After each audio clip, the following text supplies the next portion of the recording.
Et vendre une Oris, ça prend plus de temps que vendre une Rolex. Donc on n'est que le gardien d'une montre Oris. Pas d'autres choses à faire. Les filles s'intéressaient pas à moi. Donc... Plein de trucs que je peux pas dire. On a appris à chanter du Johnny. Il y en a moins, mais à une époque, t'avais des gamins de 16 ans qui arrivaient en disant c'est le tour des vitrines, qu'est-ce qu'il faut que j'achète pour gagner de l'argent? Rétrograde, le podcast qui présente les acteurs du monde horloger d'hier, d'aujourd'hui et de demain. Un podcast que vous pouvez retrouver sur toutes les plateformes, mais aussi en vidéo sur YouTube sur la chaîne Rétrograde Podcast. Au cours de cet épisode, nous retraçons le parcours de notre invité, ses anecdotes, ses histoires connues et méconnues, mais aussi ses coups de gueule, dans le but de vous inspirer. Bonjour à tous, bienvenue dans Rétrograde, le podcast horloger qui prend le temps de raconter ses histoires. Aujourd'hui, nous sommes gentiment reçus par Vincent Coquet, directeur France de la marque Oris. Salut Vincent, ça va ? Bonjour Vincent. Bonjour. On est très content d'être ici dans ta boutique à Saint-Germain, qui est la deuxième boutique de la marque. Oui, je suis très heureux de vous accueillir ici, et surtout dans ce qu'on appelle le Club 1904, qui est la cave à Saint-Germain, une vraie cave germanopratine, et où on peut organiser de jolies soirées. Et ou des tournages de podcasts comme celui-ci. Ou des tournages de podcasts, c'est la première fois. Vincent, est-ce que tu peux te présenter rapidement, s'il te plaît ? Alors, je m'appelle Vincent Coquet, Vincent Chalin-Coquet. Vincent Chalin-Coquet, c'est pour mon épouse, bientôt 40 ans. Et je suis directeur exécutif d'Oris France depuis maintenant 7 ans, depuis 2017. Et qu'est-ce que c'est ton parcours avant d'arriver chez Oris ? Mon parcours, il a été quasi exclusivement horloger, puisque donc j'ai commencé en septembre 2017 chez Oris, mais avant cela, j'ai passé quelques années au Swatch Group, d'abord chez Hamilton, ensuite chez Tissot, et je fais une incartade japonaise d'1 an pour Casio, et puis Oris. T'es parti au Japon du coup ?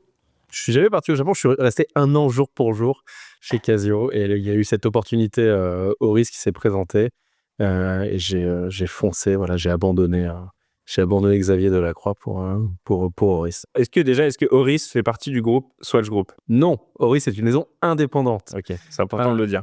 Toujours basée au même endroit, à Ulstein, dans la vallée de Waldenburg, dans le Baselstadt. Voilà. Je pense que c'est le parfait enchaînement pour parler un petit peu de la marque et du coup de son histoire, parce qu'elle est assez méconnue, je trouve, et c'est des questions qu'on nous pose assez souvent sur d'où elle vient, depuis quand elle existe, et il y a quelque chose qui est assez méconnu, c'est vraiment sa partie historique et l'importance qu'elle a pu avoir par le passé sur le marché horloger. Alors effectivement, Oris, c'est une maison indépendante qui a été créée en 1904. On a fêté nos 120 ans cette année, avec une histoire continue depuis 120 ans. Donc il n'y a jamais eu d'arrêt de production. Jusque dans les années 70, c'était une des maisons les plus prolifiques. Donc presque 1 million de montres produites par an, plus de 200 mouvements créés. Donc c'est une véritable manufacture à la base. L'idée d'Oris, ça a été en 1904. Donc quand ils sont arrivés dans le Baselstadt, ils ont été ces deux messieurs Catin et Christian, qui sont arrivés à Ulstein. Donc c'était une zone où globalement, il y avait un peu de difficultés économiques, et donc ils ont été invités à venir de la vallée de Joux à cet endroit pour créer une maison horlogère. Et ils ont cette idée de mêler industrie moderne avec ce métier artisanal ou ancestral. Il y a un peu comme une grande maison méconnue l'a fait 1 an plus tard en 1905, je vous laisserai rechercher, mais qui a fait cette idée d'industrialiser l'horlogerie et qui aujourd'hui est le leader mondial. Mais donc voilà, Oris était dans cette approche-là, et a toujours, aujourd'hui encore, à cette idée de garder le côté industriel et mêlant à la beauté de l'artisanat, on va dire. Tu connaissais déjà l'histoire de la marque avant d'arriver, ou tu connaissais déjà la marque, mais est-ce que tu connaissais les détails de la marque et c'est ça qui t'a plu pour venir ici, ou c'était vraiment plutôt le projet professionnel qui t'a plu ? Évidemment, le projet professionnel était très intéressant, mais quand j'ai commencé dans l'horlogerie avec Hamilton, Oris faisait partie des marques entre guillemets un peu concurrentes, donc qui étaient positionnées un peu plus haut de gamme qu'Hamilton, mais bon, vers qui on essayait de se battre. Tu peux nous donner un peu le positionnement prix ? Le prix, alors positionnement prix, aujourd'hui, on est entre 2 et 5 000 euros, avec un cœur de gamme autour de 2 000 euros sur des mouvements Sellita, enfin des calibres modifiés Sellita, SW, etc. Mais, et puis une gamme manufacture depuis maintenant 2010, d'abord avec les mouvements 100+, donc des mouvements 10 jours manuels, et puis les mouvements Calibre 400 depuis 2020 maintenant. Calibre manuel également ? Calibre automatique. Automatique, celui-là. Automatique et manuel sur une version 473. Mais sinon, les calibres, ce sont des calibres automatiques, 5 jours de réserve de marche, garantie 10 ans. Et en 10 ans, d'ailleurs, c'est beaucoup dans l'industrie. C'est souvent, ça s'est mis souvent à 5 ans. Vous faites partie d'une des seules maisons à garantir vos On était la première, si je dis pas de bêtises, à l'avoir fait. Puis on a été accompagné par d'autres. Je crois qu'il y a Palérail aussi qui fait 8 ans. Si je dis pas de bêtises. Enfin, dans le groupe Richemont, il y a quelques. Ouais, mais 10 ans, Qui, c'est pose 8 positionné dans les premiers. Ouais. Et oui, c'est une grande garantie. C'était une longue garantie. Ça prouve la confiance. Après, c'est pas plus mal parce que au démarrage et au lancement de ce produit, on va pas je vais pas le cacher en disant que tout était beau, tout était merveilleux. Et il nous a fallu quand même. On a eu quelques retours de consommateurs et heureusement qu'il y avait cette garantie. C'est jamais facile de lancer un nouveau mouvement, surtout quand on est une maison indépendante, qu'on le fait from scratch, comme on dit, et donc il y a forcément des déboires. Dans un monde très médiatisé, forcément ça va très vite aussi, donc heureusement qu'il y a cette garantie de 10 ans. C'est jamais bien de parler des choses négatives, mais je crois qu'il faut... Non, mais c'est important, il faut être transparent, et comme tu disais, c'est un challenge, et peu de marques souvent prennent un peu l'empan de faire un mouvement 100% manufacture, et surtout rester dans un prix abordable, dessous de 6 000 € en tout cas. Ouais, c'est ça. Aujourd'hui, le Calibre 400, on est autour de 4 000 €. Ouais. Et entre 3 500 et 4 000 € et plus. Mais ouais, c'était ambitieux. Ouais. Ah, c'est cool. Et puis en plus, ça reste de la mécanique, donc c'est normal que tu puisses avoir des problèmes quand tu fais des choses de ce style-là. Hein. Oui, et après, on comprend aussi qu'un consommateur, un amoureux horloger qui met un budget important, parce qu'on rappelle que 4 000 € Ouais, c'est énorme. Hein. pour un produit qui ne sert pas à grand-chose, hormis donner du plaisir, c'est beaucoup d'argent. Et quand ça ne fonctionne pas forcément, ou ça ne respecte pas les engagements marketing ou communiqués, c'est toujours un peu difficile. Donc, il faut savoir assumer à ce moment-là. Et même si on a toujours des clients mécontents, depuis le début, j'assume. Et en tout cas, j'ai toujours pris la parole pour dire les choses là-dessus. Donc, tu disais, Oris 1904, entreprise très florissante. On a plus d'1 million d'unités vendues par an à l'époque. Ensuite, qu'est-ce qui est passé? Crise du quartz. Ensuite, crise du quartz. Donc, nos amis japonais, justement, sont arrivés avec des montres extrêmement modernes à l'époque. Et précises. Et précises, très précises. On prédisait la fin de l'horlogerie suisse. Il y avait vraiment rien qui allait pour les Suisses. Et donc, Oris s'était rapproché déjà dans les années 70 d'un groupement qui s'appelle l'Azuag, qui va devenir des années plus tard le Swatch Group, comme on connaît. Peut-être aussi là, parfois la confusion dans la tête de certains consommateurs, en clients, de se dire, il y a Oris, c'est le Swatch Group. Même chez les clients plus jeunes? Non, beaucoup moins, mais beaucoup moins. Aujourd'hui, c'est vraiment sur une clientèle de 40 et plus, même 35 et plus, où il y a encore parfois cette imagination. Et puis aussi, on se dit qu'une marque milieu de gamme, ou en tout cas avec une proposition de prix plus access, ne peut pas être indépendance. Et ça, c'est une de notre plus grande force, notre plus grande fierté. On est toujours indépendant et on appartient à une famille. Donc, c'est pas des financiers derrière. Ça, c'est très, très important. Donc, on revient dans les années 70, la crise du quartz. Donc, ce sont les Japonais qui arrivent, qui viennent nous embêter. La marque est au bord de la faillite. Et il y a deux personnes, donc deux employés, Ulrich Herzog et le Dr Rolf Portman, qui s'occupent du marketing et de la finance, de la direction. Il y a toujours un directeur financier qui traîne dans ces trucs-là. Ouais, incroyable. Hein. Qui se disent, nous, on va reprendre la maison, on va racheter ce qu'il y a et puis on va relancer nous-mêmes. Donc, ils proposent à l'époque à feu Nicolas Hayek de reprendre et puis de créer des accords commerciaux avec ce qui deviendra le Swatch Group sur les mouvements, avec État. Et leur positionnement, leur idée, c'est de se dire, en fait, on va abandonner le quartz. On va faire que de la montre mécanique, et puis on va prendre nos sacs à dos, on va aller au Japon, et on va proposer des montres mécaniques aux Japonais, des montres traditionnelles, et ça marche plutôt bien, puisqu'en fait, les Japonais, eux, montres à quartz... c'est un peu couillu comme move. C'est un peu couillu, et ça a fonctionné. Ils sont venus nous envahir, on va y aller. Et au final, c'est ce qui a vraiment permis à la marque de reprendre... de retrouver un joli souffle, et puis petit à petit de reproposer des mouvements en propre, avec le World Traveler par exemple dans les années 90, et puis jusque dans 2010 pour les 110 ans de la marque, en 2014 le proposer le calibre 110, donc 110 ans. World Traveler, vous l'avez encore la montre? Le World Traveler est toujours au catalogue. Alors, elle a évolué bien sûr, mais c'est un mouvement qui est toujours là. Et puis donc avec cette aujourd'hui une marque toujours indépendante. J'aime bien dire que c'est une PME mondiale. Donc, on est une petite entreprise 200 personnes à travers le monde, donc c'est vraiment tout petit par rapport à l'industrie horlogère. Mais 120 ans d'histoire à raconter.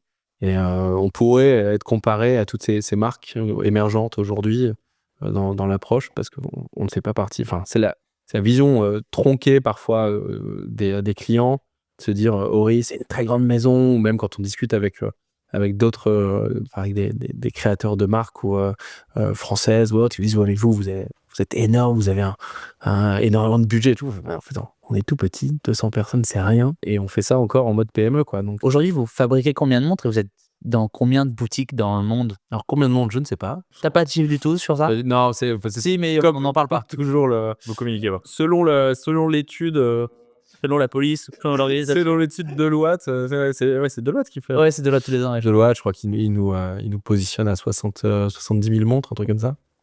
Comme Patek Philippe. Super, ok, est-ce un signe? Moi, je pense ça. Ouais, je veux pas faire de mauvaise blague. Ouais, exactement, comme Patek Philippe, ouais, tout pareil. Et avec le même chiffre d'affaires, le même succès. Et non, je crois que on doit pas être très loin de la vérité. Pour être très honnête, en fait, j'ai pas le chiffre exact. Et le nombre de boutiques, dans combien de Le points de nombre vente vous êtes? On est présent, je crois, dans une centaine de pays. Le nombre de boutiques précis, je ne l'ai plus, mais c'est à peu près. Nous, en France, il y a une centaine de points de vente. Et si je dis pas de bêtises, on doit être présent dans à peu près 10 000 points de vente à travers le monde. Ouais. Ouais, donc vous avez quand même une présence assez étendue. Oui. Et boutique en propre, une trentaine de points de vente en propre, dont 2 en France, à Paris. 2 à Paris, ouais. Donc ici, Boulevard Saint-Germain. Boulevard Saint-Germain, qui est la seconde boutique, enfin, en termes de timing, et la première qui est au quartier Montorgueil, donc rue d'Argout, depuis 2019. Et d'ailleurs, on vous invite à venir parce que c'est une boutique qui est très sympa. On vous reçoit divinement bien. Le café est extrêmement machine bon. à café, donc vraiment. Le café est extrêmement bon, la cave à vin aussi. Voilà. On la voit pas, mais elle est remplie de bons crus, mais oui, il y a de la bière toujours dans le frigo. C'est quoi le marché fort pour Oris aujourd'hui en 2024? C'est le marché français, suisse? Le marché, alors un des marchés les plus, on va dire que le plus gros marché aujourd'hui, c'est les marchés américains, donc les États-Unis, mais ça a toujours été. Le marché européen est le second marché, avec la Suisse en premier lieu, la France, l'Italie et Angleterre, où on se bat un peu tous les trois pour essayer de trouver la seconde place derrière la Suisse. La Suisse, c'est un marché très très fort, elle est toujours très florissant. Et puis ensuite, l'Asie. Donc la Chine est un marché moins important pour nous, et heureusement aujourd'hui. Le Japon et la Corée sont toujours très forts. Donc voilà, en fait, sur le marché asiatique, on va être très fort sur des marchés qui sont plus communs avec le marché européen ou américain. Et puis plus historique aussi, parce que plus historique, le Japon, forcément, si vous êtes présent depuis les années 70, ça perdure plutôt bien. Bien sûr, ouais. Et la clientèle japonaise est plus proche dans l'esprit, mais c'est Nicolas qui connaît bien est plus proche de l'Europe en soi, dans la méthode de consommation, plus que les Chinois, par exemple. Ouais. On parlait du marché chinois tout à l'heure, on disait que c'était un peu compliqué pour toutes les marques horlogères en ce moment. Pour le luxe de manière pour le luxe de manière générale, est-ce qu'on peut développer un peu sur ce sujet-là, sur la présence et l'évolution du marché horloger là cette année, où il y a eu pas mal de choses qui sont passées, et le fait que les Chinois achètent beaucoup moins de montres, beaucoup moins de produits de luxe, pose des problèmes aussi à tous. Finalement, ouais, c'est des retombées mondiales, malheureusement. Alors, donc je disais, nous, quelque part, on a de la chance d'être un peu moins impacté par ça. Alors quand le marché ou la clientèle chinoise était très forte, et puis en travel retail aussi, enfin, C'est sûr que ça aide. en France, ça a aidé énormément. Et donc nous, on était impactés en moins bien, surtout pour avoir des bonnes places dans des grands magasins. Je tairai les noms, mais c'était plus difficile. Et puis depuis 2000, finalement à partir du Covid, et puis 2021, 2022, les modes de consommation sur place ont beaucoup évolué. La clientèle chinoise est bien moins venue aussi en Europe pour consommer, en tout cas en France.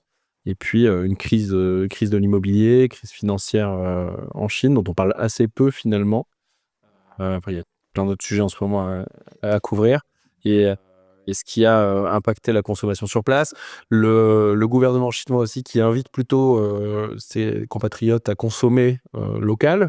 Parce que nous, on pourrait peut-être faire un peu plus aussi, mais c'est quasiment devenu antipatriotique de consommer une montre suisse, quoi. Et c'est vrai que tu me disais un truc tout à l'heure, c'est que, et on n'en parle pas beaucoup, c'est que là-bas, les centres commerciaux ils sont désertés, quoi, en fait. Économiquement, c'est très compliqué. Alors, pas forcément que pour vous, que pour les marques horlogères, mais Non, les énormes centres commerciaux. on parle qui, un peu des banqueroutes qu'il y a eu sur des très très grosses sociétés. Et en fait, c'est la clientèle, enfin le middle class entre guillemets qui est fortement impactée. Mais c'est ce qui représente aussi une manne financière très très importante.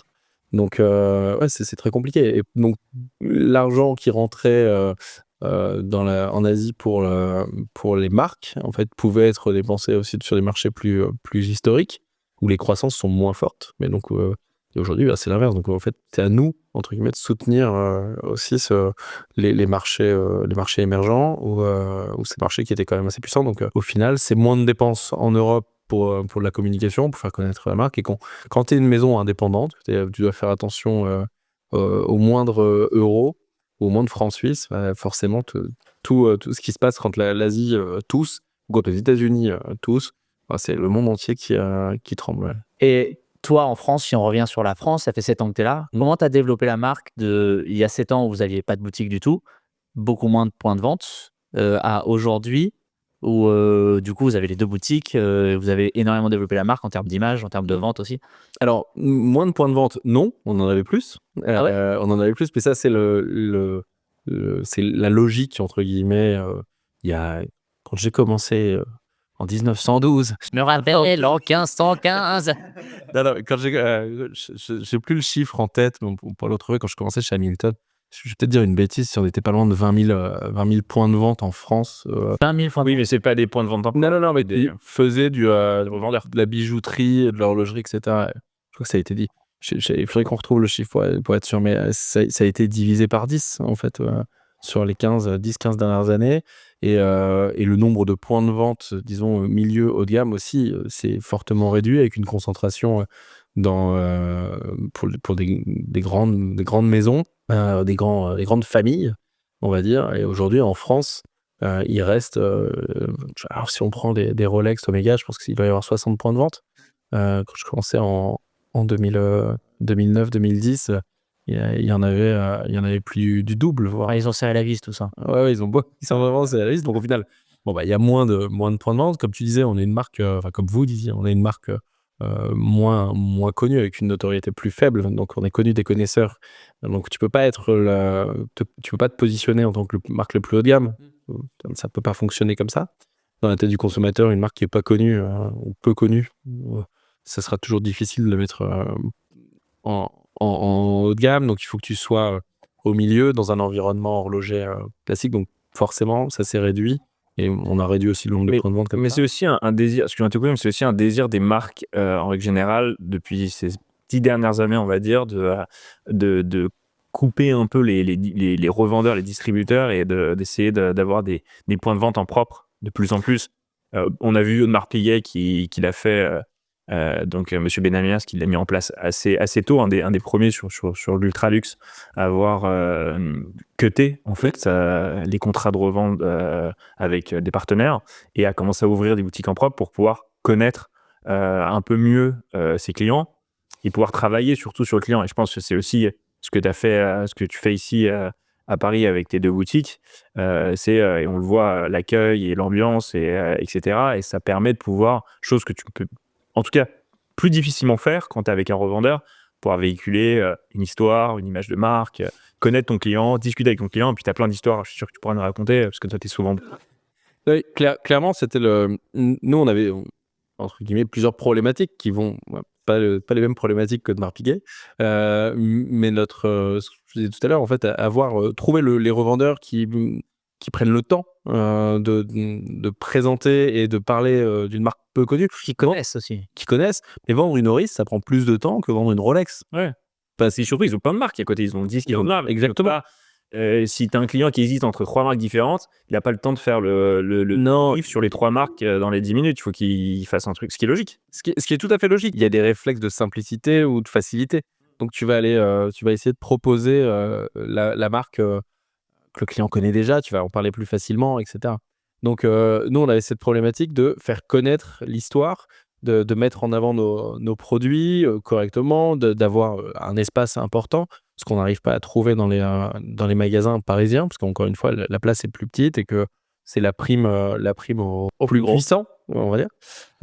Et donc, on s'est dit qu'on allait ouvrir une première boutique aussi pour donner cet esprit, l'esprit Oris, l'esprit Holstein. Donc, on l'a fait dans un quartier étonnant pour le milieu, puisqu'on est arrivé dans le 2e arrondissement, près de la rue Bachaumont, un quartier où il n'y a pas d'horloger, mais qui est un quartier historique de la bijouterie et de la joaillerie, puisqu'il y a la haute école de joaillerie qui est juste à côté de chez nous, qui est notre voisin.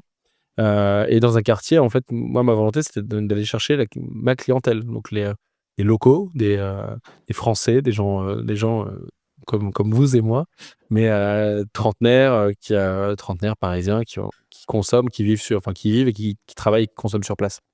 Des gens qui achètent leur première montre, des gens qui ont déjà une collection de montres. C'est quoi ta cible en gros? Enfin, Alors, ton acheteur, peut-être pas ta cible, c'est quoi ton acheteur en général? Notre acheteur, généralement, c'est quelqu'un qui connaît l'horlogerie, qui aime l'horlogerie, qui va être, ça peut être la première belle montre, mais ça va être souvent la première montre achetée volontairement. Enfin, c'est pas un cadeau reçu, il y a un acte d'achat volontaire. Premier achat perso, Ouais, voilà, c'est un choix. Et plutôt trentenaire, citadin, voilà. Et c'est quoi cette montre? C'est une pointer date généralement. Nous en France, en tout cas, c'est une Big Crown pointer date. En même temps, c'est montre historique depuis 1938, ouais. Toujours au catalogue depuis 1938.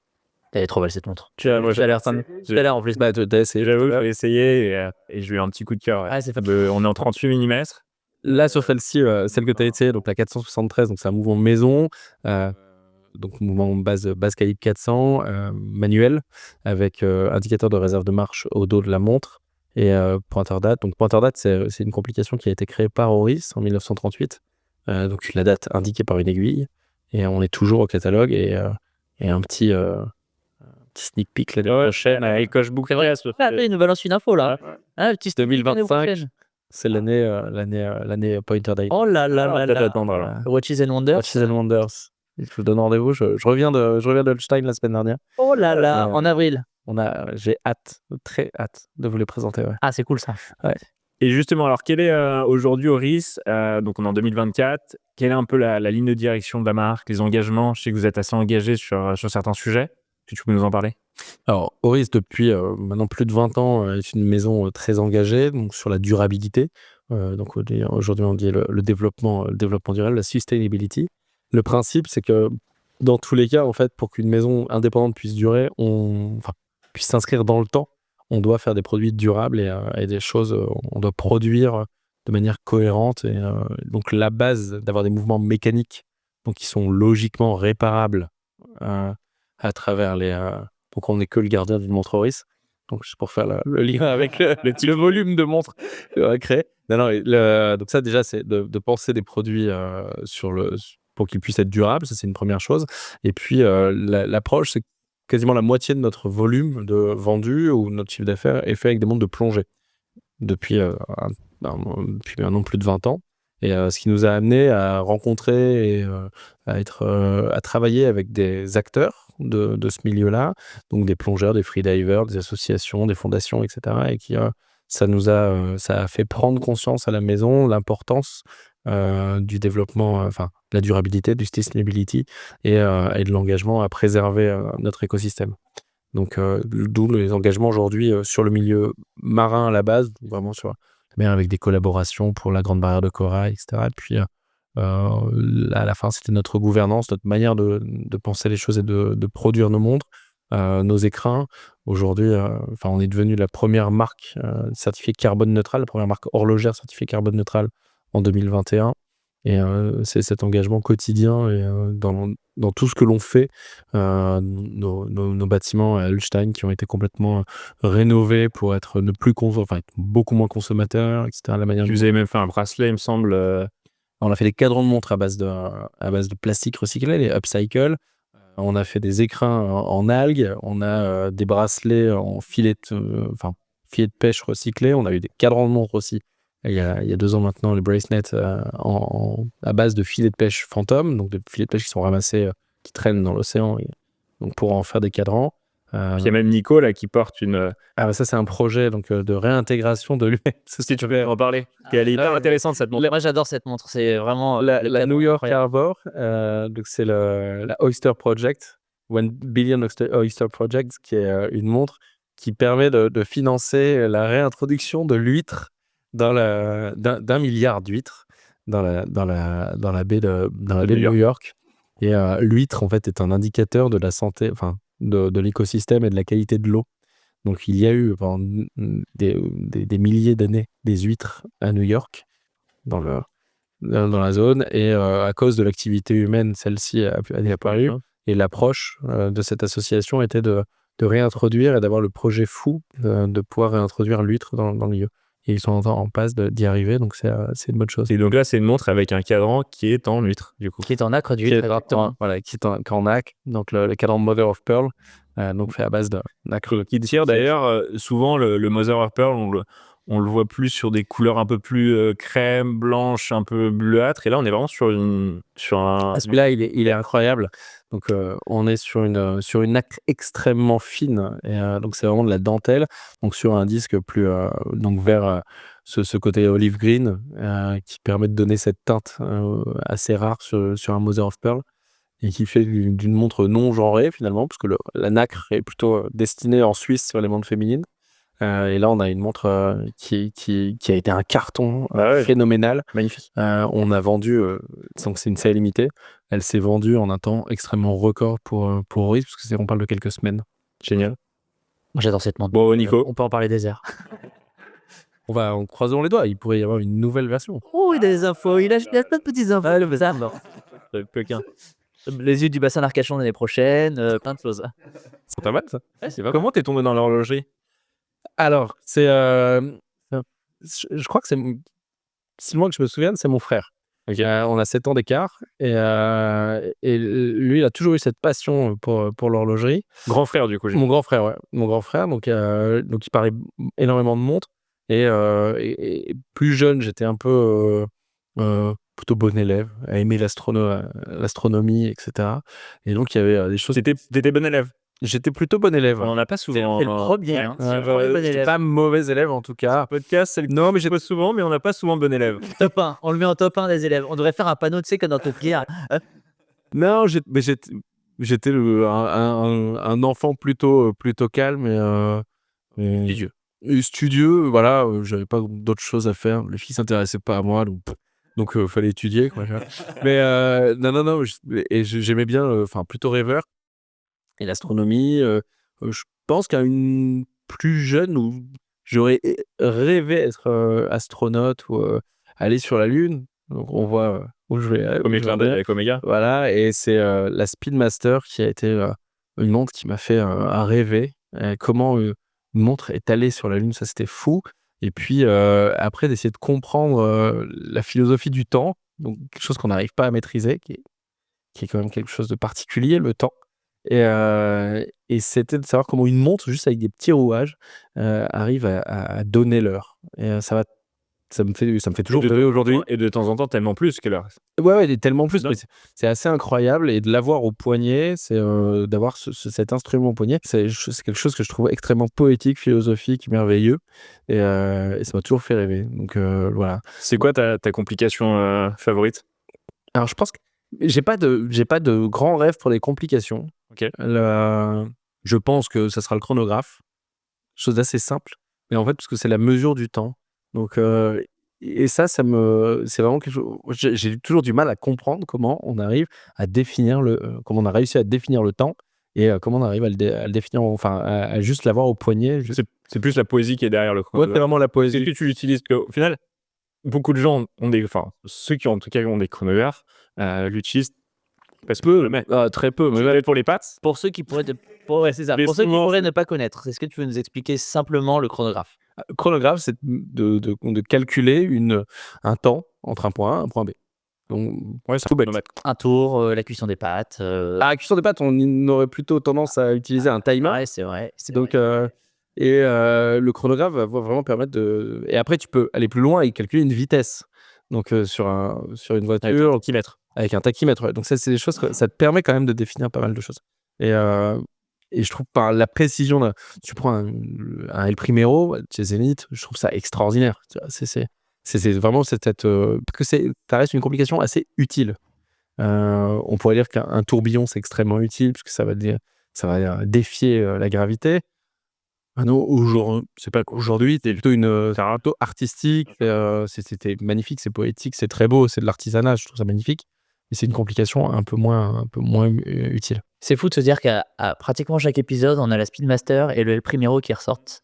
C'est la base de tous les fans d'horlogerie. Tu as toujours la Speed qui ressort à un moment donné, le Primero qui ressort. Ouais, c'est les monuments de l'horlogerie. Tellement ils Ah, ont pour moi, fondé D'ailleurs, l'horlogerie. Le chronographe El Primero de chez Zenith, c'était celui qui équipait les premières Daytona, enfin pas toutes les premières, mais les Daytona qu'on appelle donc les Daytona Zenith, à partir de 88 jusqu'à 2000, où là, Rolex a fait son mouvement de manufacture. Mais c'est un mouvement incroyable. L'histoire de Zénith est incroyable. Je suis pas là pour en parler, mais c'est une maison incroyable. Mais tu vois, la Speedmaster, au-delà de ça, c'est de se dire qu'il y avait 3 mecs perchés bien au-dessus de notre planète qui ont réussi à revenir sur Terre et donc ils ont survécu grâce à une montre. Je suis pas là pour parler d'Omega, donc, mais je trouve que cette maison est juste incroyable et magnifique.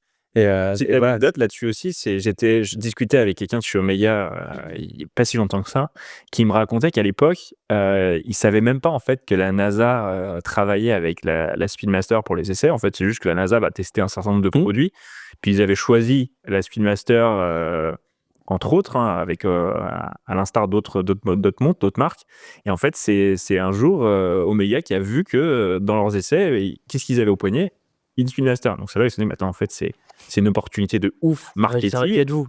Mais en fait, la NASA avait choisi juste la Speedmaster de leur côté et Omega n'était même pas du tout au courant de ce choix. Et après, évidemment, quand ils se sont rendus compte, ils ont vu Ils se sont dit qu'il y avait peut-être un truc à faire. Après, ils se sont dit qu'il y avait un gros truc à faire. Et ils ont travaillé dessus, mais au début, c'était vraiment. Ils ont découvert ça dans le journal en voyant qu'au poignet, l'astronaute, il avait une Omega. Ouais, ça, pour moi, cette image-là m'a toujours fait rêver. Peut-être avant l'horlogerie, parce que c'était les astronautes qui me faisaient rêver, quoi. En fait, les mecs qui sont allés sur la Lune, ça me faisait vraiment rêver. Donc, et puis, par extension, qu'est-ce que je pouvais avoir pour me rapprocher de ces mecs-là?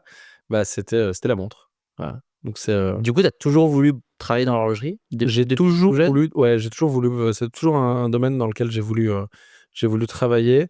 En fait, j'avais besoin de travailler par passion, enfin dans un milieu qui pouvait me passionner. J'ai un parcours un peu étonnant. J'ai d'abord commencé par une école hôtelière parce que je voulais devenir un chef. Rien à voir. Rien à voir. Et, J'ai jamais su que tu avais fait une école hôtelière d'ailleurs. ouais. Bah, Qui ne nous a jamais fait ranger. non, je suis pas si mauvais que ça là-dessus. Mais non, c'était une grande passion. C'était la gastronomie. Et après, j'ai compris que j'aimais la gastronomie, mais pas forcément la faire pour les autres. Je me suis, puis j'avais des capacités au niveau business et autres, donc j'ai récupéré une école de commerce derrière. Donc un parcours après assez classique, mais avec cette volonté de travailler dans un milieu qui me passionnait. Tu as fait tes stages dans l'horlogerie du coup tout de suite? Non. Tu as fait d'autres stages dans d'autres choses? Dans plein d'autres choses pour voir. Je travaille aussi en banque d'affaires. D'accord. Pour comprendre plein de domaines différents. Et aussi parce que dans l'horlogerie, il y avait pas tellement de possibilités d'ouverture finalement. Faut pas le seul à l'époque en tout cas, le seul groupe qui permettait cette ouverture, c'était le Swatch Group. Et grâce au Swatch Group et à 2 personnes en particulier, mais Olivier Passini qui existe toujours, regarde, et qui dirige Longines aujourd'hui, qui est un de mes, on va dire mon mentor dans l'horlo, donc qui était chez Hamilton, qui m'a tout appris, et Madame Olivier qui avait cette volonté d'accueillir des jeunes et de les former. C'est grâce au Swatch Group que j'en suis là aujourd'hui, donc j'oublierai pas. L'enchaînement est parfait, le mentor. Parlons-en un petit peu. Il t'a appris quoi? Qu'est-ce que tu as retenu de ces années passées avec Il y lui? a plein de trucs que je peux pas dire. Mais appris à chanter du Johnny. On vous mettra un extrait juste après. Non, je rigole.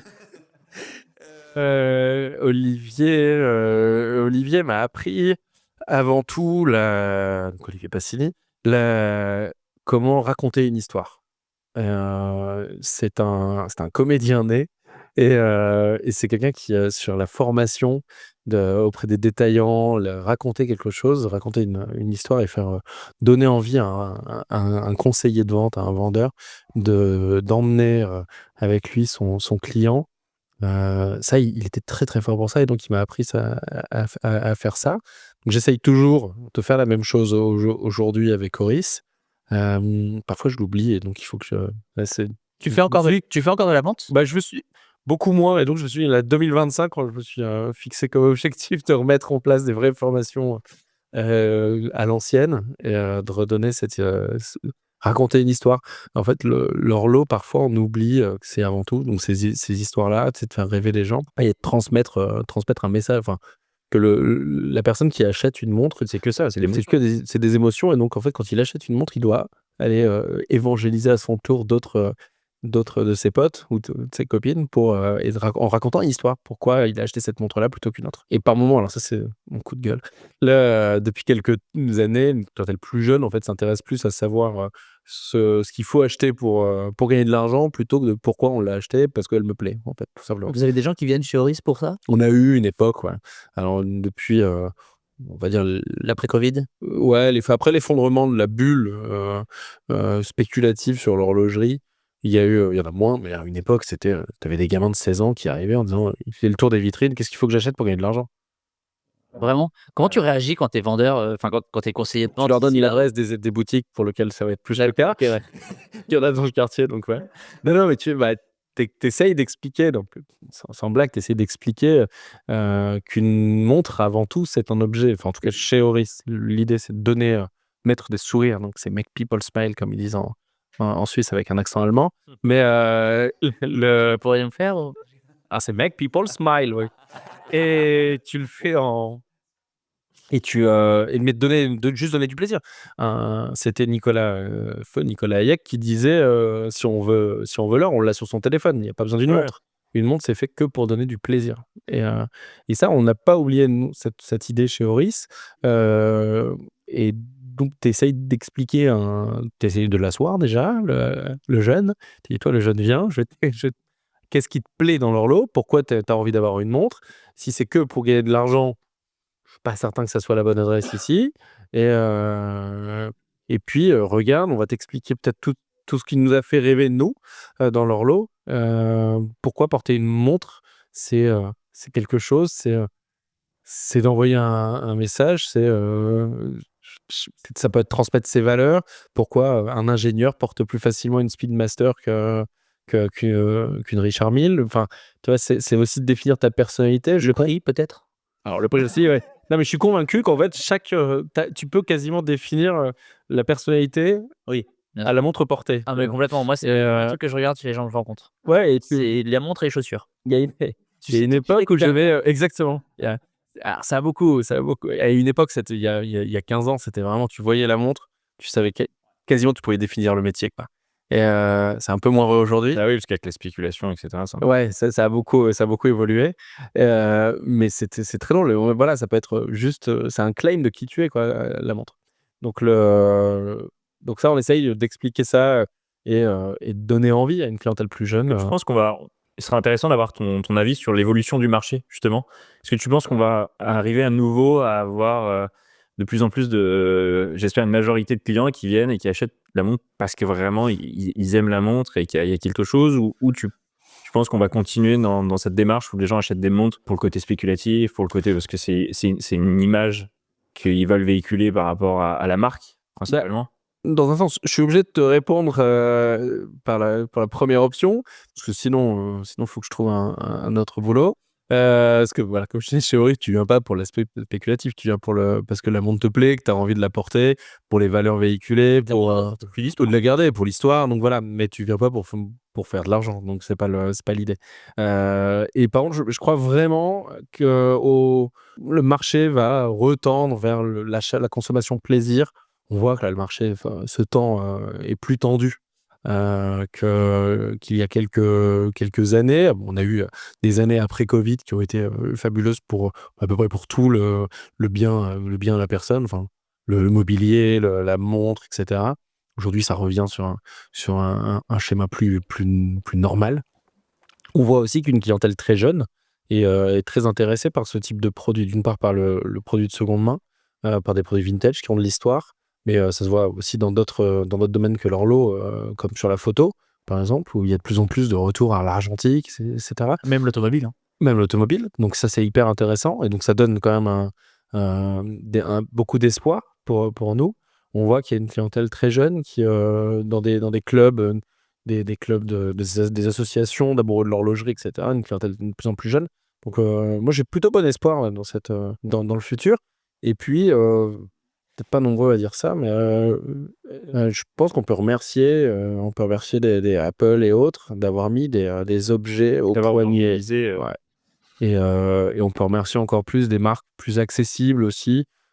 Tissot fait un travail extraordinaire pour aller chercher une clientèle jeune, leur mettre La PRX, la PRX et la Omega. incroyable. Ah bah, la Moonswatch, quand elle est Voilà. sortie, c'est pas possible. Quand j'ai vu les queues devant les boutiques, bon, après tous les Pendant 3 mois. non, c'était n'importe quoi. Avec les aspects négatifs qu'il y a pu avoir, d'achat, de revente. Et puis aujourd'hui, moi, quand pour les 18 ans de mon neveu, je lui ai offert une Moonswatch. Je lui ai offert une Moonswatch parce qu'il n'en avait rien à faire de l'horlogerie. Hein. Pour lui, mettre une montre, c'était donc je savais pas lui mettre une Omega au poignet. Et il a eu cette montre. Et en fait, en 15 minutes, au départ, il l'a reçue. Il a dit oh, ok, une montre. Et puis il l'a mis au poignet, puis il la regardait. Et en 15 minutes, il avait changé d'avis. Mais c'est un super moyen de mettre un pied à l'étrier. Ouais. C'est con, mais c'est une montre qui est accessible, pas chère, même si c'est pas fait pour durer pendant 50 ans. C'est un super moyen de mettre un pied à l'étrier. pour être Ça raconte joli. une histoire assez du génie, ouais. Vraiment. Mais justement, comme tu dis, même si ça dure pas à 50 ans, bah, c'est ça le but. C'est que le jour où, au final, tu t'en lasses ou qu'elle ne fonctionne plus, bah, c'est là où tu te dis, bah, maintenant, entre guillemets, tu es déjà mordu et que ça fait déjà plusieurs C'est années ça. que tu l'as porté. Tu te dis, bon, bah, je vais acheter le Ouais, j'ai hâte l'original, de quoi. pouvoir d'offrir cette montre-là à ma fille ou mon fils dans quelques années. Maintenant, ils sont tout petits. Donc, et tu vois, ma fille, Joséphine, elle a 2 ans et demi, elle est déjà... elle voit des montres partout, des magazines, elle voit des montres. Rolex, ils font des petits diamètres. Hein. Ouais. Elle a une flic-flac déjà qu'elle aime bien mettre. Et donc, on est déjà en train de la picouser.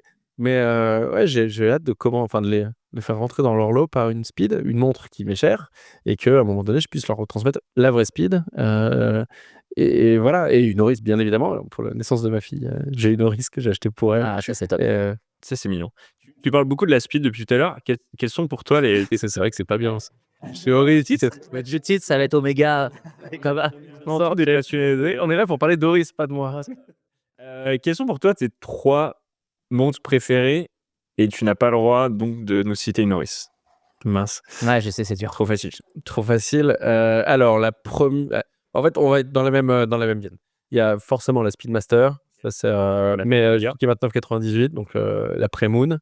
Donc c'est vraiment Original. l'original. Ouais, ça c'est donc la montre que je vais avoir, ou que je vais porter, c'est une First in the Space. J'ai vu qu'ils en avaient refait une belle d'ailleurs. On n'est pas là pour parler d'eux. La deuxième, c'est une Paul Router. C'est assez drôle parce qu'ils l'ont. Ça revient sur le devant de la scène, mais Universal est une des marques qui m'a toujours fait rêver. Paul Router, à peu près pour la même raison en fait. Donc c'est ces grandes expéditions, c'est donc tout ce qui peut permettre, tout ce qui a pu permettre de faire avancer l'humanité, etc.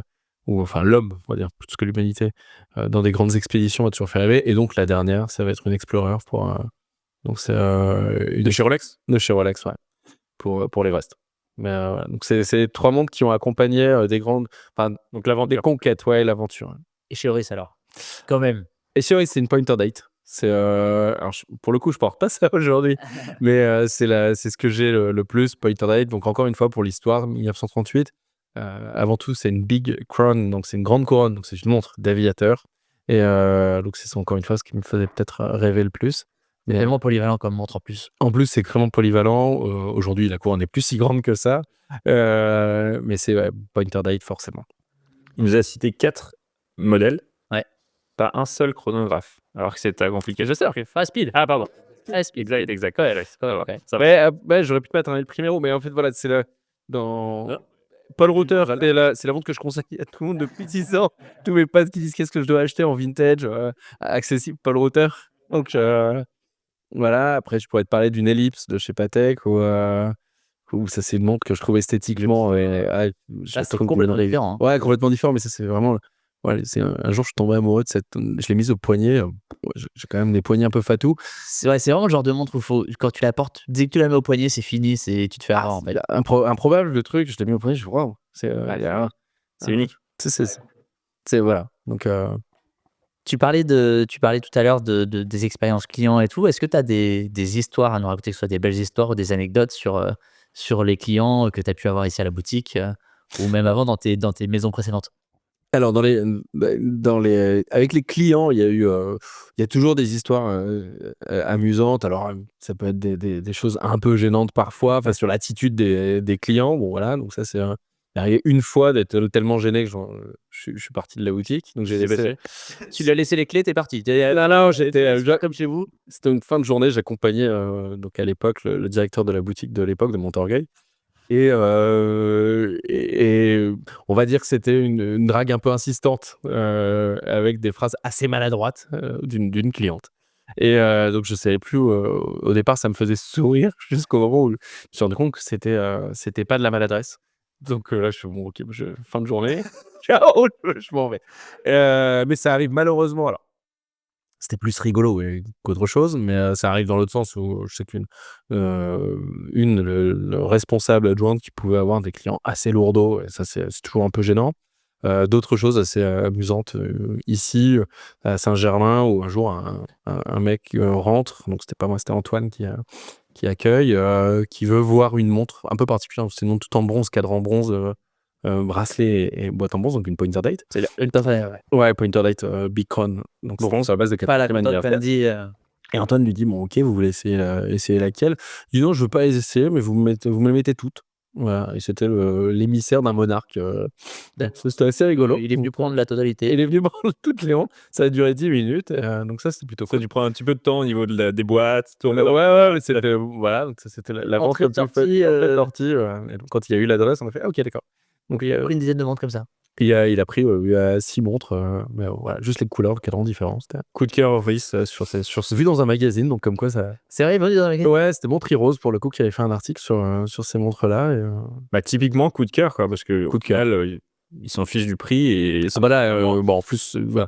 c'était vraiment coup de cœur sur le modèle. Donc le monarque, je crois qu'ils s'en fichaient un peu du budget. Là, c'était pas. Si vous regardez cet épisode et que vous avez envie d'acheter 5-6 montres, n'hésitez pas à venir en boutique et vous dites que vous venez de notre part. Exactement. Et puis après, la meilleure expérience, c'est pas avec des clients, mais c'est l'après-Covid, la volonté de reconnecter à la nature. Aïe, aïe, aïe, je sais de quoi il va parler. Et on est parti avec Nicolas et 4 autres compères faire une balade pour le lancement justement des Aquis Calibre 400. Exactement, donc Et- Calibre Maison. Calibre Maison, on est parti 3 jours en pleine montagne, dormir à la belle étoile. Au mois d'octobre ou de novembre. Au mois d'octobre, ouais, il faisait Fin très octobre. froid. Très froid, il y avait les cerfs qui bramaient. Il a neigé. Il a neigé. Il a plu Il a plu. toute la première journée. On est parti 3 jours. Mais qui s'y vous a pris, les gars? C'était son idée, je sais pas. Je sais pas, j'avais envie d'aller de faire quelque chose de fou. Non, mais de se connecter, de se reconnecter à la nature et de présenter les valeurs de la marque au travers de la. Et à l'époque, en fait, c'était aussi, on était accompagné par un explorateur ou un aventurier, Rémi Camus, qui nous a emmenés. Et donc, c'est d'aller au-delà de nous-mêmes, au-delà de nos capacités. Ouais, c'est ça. Mais ce qui était Se génial. mettre dans l'eau à 4 degrés. Oh là là. C'était assez fou. Ça, c'était de l'expérience. Mais Ouais, mais ce qui était bien, c'est que c'était vraiment en sortie de Covid, donc on venait de passer 4 mois enfermés chez nous. Ouais, t'avais qu'une seule Et- chose, c'était de sortir. Exactement, et Vincent, il nous a proposé du coup de partir à l'aventure. Il nous a dit par contre, les gars, je vous préviens, ça va pas être agréable. Enfin, genre, c'est pas le but du truc. On va partir 3 jours, du vendredi au Ça va être dimanche dur. soir, et vous allez en chier, quoi. Et du coup, nous, on était là, bah d'accord, ok, pas de souci. Et on arrive, on rencontre Rémi, c'est pas dur, on s'est tous retrouvés avec des sacs de 25 kilos sur le dos. On est parti bivouaquer tout le week-end. On a fait 100 mètres après la voiture, on se retrouve, on voit Rémi qui tend un serpent, il a trouvé un serpent en 20 mètres. Ah, regardez, c'est trop drôle, c'est une petite vipère, machin. Et ça a été ça tout le week-end. Et il a plu tout samedi. Ouais, il a fallu traverser une rivière On avec était- un pont de Saint. Ah ouais, Oh, on c'était- était trempés de chez trempés. On devait se réchauffer, tellement il faisait froid, on devait se réchauffer avec nos rations de survie, on les mettait entre les cuisses pour se réchauffer le corps. Voilà, on Des dormait. explorateurs. Et t'avais quoi comme montre, du coup? Ah, on portait tous des Aquis pour le coup à l'époque. Donc, Exactement. la montre que Nicolas porte, enfin, pas celle-ci, mais c'était une Aquis calibre 400. C'est pour le lancement des versions 41,5 mm à l'époque. Et donc voilà. Et donc, on a fait des raftings. On a mis Arnaud. Arnaud Chanteloup dans un Non, petit désolé. bateau qui déteste l'eau. Pas très haut et les rapides, c'est pas fou pour lui. Non, c'était assez rigolo. Mais Dans voilà. les raftings, et on a fait l'autre, comment ça s'appelle le speedboat. Ouais, le petit speedboaté, c'est la petite coque en mousse. Donc, t'es allongé dans l'eau et puis tu descends la rivière. La rumeur dit qu'il y en a un qui est encore là-bas. C'est pas C'est interdit. parti à Cannes, je te rentrer à 3. Non, ce qui est très drôle, c'est qu'il y en a un dans son hamac qui s'est retourné en pleine nuit aussi. Tu sais, il avait le hamac et la moustiquaire. En fait, il s'est retourné. Il était coincé dans sa moustiquaire. Il n'arrivait pas à sortir. Mais c'était n'importe quoi. Des bivraps. Vraiment, on s'attendait pas à ça. Et voilà, mais en fait, l'idée de l'expérience, parce qu'en fait, chez Oris, avant tout, on veut créer de l'expérience client. C'est pour ça que les boutiques sont, enfin, on en a parlé tout à l'heure, mais les boutiques sont là pour ça. On a une super machine à café. Il y a une volonté, en fait, de créer un univers particulier. Donc, c'était de présenter avec Nicolas et les compères l'expérience Oris. Donc, qui nous sommes. On est juste, on fait un pas de côté. On n'est pas tout à fait, on n'est pas vraiment dans le luxe. Notre volonté, c'est d'être le plus inclusif, assez ouvert, être connecté au réel. Mais c'est pour ça qu'on a fait ça. Et donc, dans les boutiques, quand tu viens, celle de Saint-Germain ressemble à une brasserie parisienne traditionnelle. Quand tu vas à Montorgueil, ça ressemble plutôt à un petit bar de quartier. Et c'est vraiment l'idée. C'est l'horlogerie suisse traditionnelle, accessible. Ouais, c'est complètement accessible et avec des valeurs. et surtout un luxe inclusif, comme dirait Rolf Studer, aujourd'hui notre CEO. Et quand tu viens à Watches and Wonders, on est peut-être le seul booth, le seul stand qui est complètement ouvert, où pendant les public days, on invite les clients à rentrer et à venir s'asseoir et boire un café. Et en parlant des nouveautés, est-ce que tu as vu, toi, cette année et sur ce qui va sortir l'année prochaine, des changements qui peuvent y avoir, et un peu les tendances qui vont arriver sur notamment la réduction des cadrans, le changement des matériaux utilisés, toutes ces choses-là? Est-ce que tu as des choses à...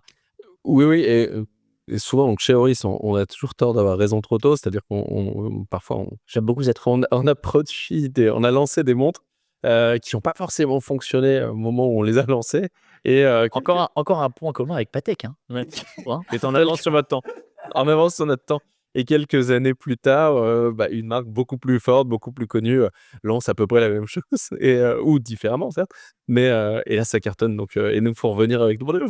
On était là avant. Nous aussi, ouais. Non, mais en fait, on a lancé, je sais pas si tu te souviens de la PPX laser Dial. Ouais, d'accord. Donc, avec un cadran qui est fabriqué donc, sur une pièce de titane découpée au laser et donc qui permet de coloriser ou en fait de définir la couleur du cadran juste avec une coupe au laser. Donc ça, en fait, ça donne quelque chose d'assez un peu violet et ce côté un peu lasérisé. Et on a vu quelques marques lancer justement ce type de produit sur de l'Access aussi, donc avec une PRX un peu dans cet esprit-là. Toujours chez eux d'ailleurs, une boîte en carbone forgé quand on a sorti il y a quelques années maintenant l'altimètre en carbone, donc qui était là une impression. C'était une technologie hyper intéressante. On travaille beaucoup avec l'ETH de Zurich, donc l'école polytechnique de Zurich, donc qui nous ont permis de créer donc des boîtes en carbone imprimées en 3D. Donc c'est une vraie technologie qui permettait d'éviter d'avoir des cages à l'intérieur du carbone pour l'étanchéité, par exemple. Donc il y a eu ce travail-là donc Oris a toujours été je pense en avance sur la notion des matières, des produits, faire sortir un altimètre mécanique ou une montre, un profondimètre de plongée. Donc des choses mais manuelles à chaque fois. Ça, c'est toujours des choses qui sont hyper intéressantes, hyper pointues. La réduction des tailles, ça fait quelques temps maintenant qu'on descend sur le pointer date, par exemple, on est 40, 38. Enfin, 38-40 est devenu la norme. En Europe, plutôt du 38. Enfin, Paris, du 38. Globalement, en Europe, on est plutôt sur du 40. Alors qu'il y a encore... je me souviens, quand j'ai commencé dans l'horloge, chez Hamilton, c'était 44. Quoi. C'est une taille normale, quoi. Et donc ça a beaucoup changé, même dans notre maison. Donc quand tu vois des Santos de quartier, comment elles ont évolué aujourd'hui sur des tailles beaucoup plus cohérentes. Donc ce qu'on va présenter à Watches and Wonders sur la Pointer Date, alors, qui est une petite montre en soi, donc ça restera dans du 40 mm. Il y a une autre tendance, c'est la couleur, les cadrans de couleur aussi. Il y a eu une époque où c'était blanc et noir. Plus après, il y a eu le bleu, c'était une folie. Et Le vert. Un là, peu on de pierre, commence un à peu de pierre peut-être. un peu de pierre. Un peu de pierre dans les cadrans. Des cadrans. Ah, le cadre en pierre, ouais, le cadre en pierre. Enfin, la couleur brique, tu veux dire. Non, vraiment en plein de pierre, couleurs comme, différentes comme Mother- en pierre. En plein pierre. de marques. Comme du Mother of Pearl, de la malachite, l'onyx. Non, là-dessus, nous, on reste sur des choses plus classiques, hormis le Mother of Pearl. Mais voilà, en fait, il y a une phrase chez Oris, c'est tout doit avoir du sens. Et donc, il faut que ça soit cohérent avec l'histoire de la marque aussi. Oui, là, le Mother of Pearl, vous l'avez pas fait parce qu'en fait, c'est stylé. Vous l'avez fait pour l'histoire derrière des Pour l'histoire, ouais. Donc, Donc, Verbourg. sortir même si on aimerait mettre de l'aventurine, de malachite et choses, Oris. c'est pas forcément l'esprit, enfin, c'est pas hyper cohérent avec l'histoire de la marque. Faudrait Donc, pour l'instant, qu'il y ait un vrai contexte. Par contre. ouais, il faudrait qu'il y ait vraiment un contexte. Donc, mais les couleurs briques, pourquoi pas, de trouver des couleurs et des textures qui se rapprochent de chez nous à Holstein, parce que ça va vraiment être la volonté de faire Welcome in Holstein bientôt, et de remettre en avant qui nous sommes, d'où l'on vient, et pourquoi on le fait, enfin comment on le fait, etc. Ça, c'est vraiment l'histoire de remettre Holstein au centre, enfin sur la carte. Ah, c'est top. De cette place. Et vous avez, ces dernières années, vous faites du coup des collaborations avec plein de marques. Je sais nous, on s'était rencontrés autour du Movember sur la Pointer Date. Vous avez fait la collaboration avec du coup le Muppet Show avec Kermit, qui est juste derrière toi, notamment avec une montre Kermit qui, le 1er du mois, montre le petit Kermit. Et qui fait en avoir d'autres. Et il y a des choses qui arrivent aussi l'année prochaine en plus. Bah ouais, plutôt que ça, ouais. Ou plutôt que ça. Oh, aïe, aïe. Salut, Aujourd'hui, hein. Ah ouais, ça va dépendre de la date de sortie. La podcast. Il y a peut-être une copine de Kermit qui va arriver dans pas longtemps. Ah, génial. Enfin, c'est pas, il y a une copine de Kermit qui va arriver dans pas longtemps. Ah, c'est top. Et voilà. Et puis, je pense que, pardon, Kermit et ensuite LFP, donc la Ligue de football professionnel. Donc, ça fait maintenant 3 ans qu'on est chronométreur officiel et surtout partenaire responsable. On a été le premier partenaire responsable de la Ligue de football. Et ça, c'est toi qui as monté le projet en plus. C'est eux c'est la Ligue qui m'a envoyé un jour un mail extrêmement bien fait. C'est Alban, pour le coup, il se reconnaîtra peut-être, qui m'avait contacté. Puis je suis amoureux du foot, du très beau foot, tu le sais, Nicolas. Et Je vois exactement de quoi tu parles. Et Il est très amoureux du PSG. C'est un footix? Non, c'est pas un footix, c'est un vrai du PSG. un vrai du PSG, malheureusement. Et bref, donc amoureux du foot, quand je reçois ce mail proposant de nous rencontrer, je me dis tiens, il y a un truc. Et puis on discute. Je leur dis il y a peu de chances pour qu'en Suisse ça fonctionne. Et puis j'ai une personne qui m'accompagne maintenant depuis plus de 2 ans, Thibaut, qui est le responsable marketing France, il était stagiaire et en fait il fait des présentations incroyables pour la Suisse, il fait un boulot extraordinaire. Thibaut, bravo pour tes présentations. Faut avoir un Thibaut, faut que tout le monde ait un Thibaut dans son équipe. Pour aller très loin, il nous faut un Thibaut. Et bref, donc Thibaut en fait mène tout ce projet. Donc je suis assez peu là à ce moment-là parce que c'est vraiment Thibaut qui a tout fait. Parce que moi je viens d'être papa pour la première fois cette période-là. Mais en gros, faut terminer en 3 mois d'été. La Suisse accepte, on suit et en fait on devient partenaire d'un sport majeur, enfin du sport majeur en France, donc d'une ligue extrêmement importante. Et donc ça fait 3 ans maintenant qu'on les accompagne. Et le premier vrai projet, grand projet d'ampleur, c'était cette année avec cette LFP Limited Edition qui vient soutenir le tournoi de l'enfance, enfin le collectif des défenseurs de l'enfance qui a été créé par Mohamed Bouassi, qui est un journaliste amoureux du ballon rond, qui a toujours eu ce projet en fait d'aider des gamins qui n'ont pas toujours beaucoup de chance, à leur donner le sourire et à les rendre, enfin ce qu'ils se considèrent comme étant importants pendant tout un week-end et tout un moment extrêmement fort. Et que ça leur donne des ambitions, des envies. Et on l'a vu, donc c'était le week-end, ce week-end du 17 novembre à Nice et j'ai pu voir 250 gamins qui venaient de toute la France, qui avaient des bananes incroyables et de les accompagner en fait sur ça, c'était vraiment pour moi la même valeur qu'Oris. Enfin, Ça va Make people smile, ça n'a pas de prix. Et en fait, donc on était hyper fiers. Moi, je suis hyper fier d'avoir mené ce projet avant tout avec cette montre-là, avec une montre particulière avec le logo qui a été redessiné à la main d'enfant. Parce que l'enfance doit toujours être aussi facile qu'un coloriage. Celle que tu portes aujourd'hui. Alors, celle que je porte aujourd'hui, c'est la nouvelle Diver's Date qui a été lancée le 16 octobre et 17 octobre. Et qui est pour moi l'avenir aussi, fait partie de l'avenir des montres de plongée récréative. C'est un petit clin d'œil à tout. C'est mignon. On a fait La plongée récréative. c'est un clin d'œil à Nicolas Amsalem cette fois-ci. Mais donc l'avenir de la Divers, de la montre de plongée un peu vintage chez nous, chez Oris. Je pense que ça passe par cette ligne-là. Et donc venez la découvrir en boutique et dans l'ensemble de nos points de vente en France, les Divers Date. 39 mm aussi, tu vois, en réduction des tailles. Et Facile à porter. facile à porter. C'est un super daily. Merci Vincent. Merci à vous. On arrive au bout de notre podcast. Exactement. Aujourd'hui. Merci de nous avoir reçus ici chez toi. On Avec espère joie. que tu as pris du plaisir à discuter avec nous et de nous raconter sur Doris et d'Omega. Et d'autres. J'espère que je donne envie à des personnes de venir discuter autour d'une autour d'une Pointer Date. Et à venir découvrir la maison. Et il y a plein d'histoires à raconter, il y a plein de choses à découvrir chez Oris. Donc venez nombreux, on vous attend. On vous recommande vivement, le café est très bon, comme on le disait tout à l'heure, et l'accueil est top. Donc, n'hésitez pas. Et ça, c'est grâce à toutes les équipes Oris, parce que moi, je ne suis personne sans eux.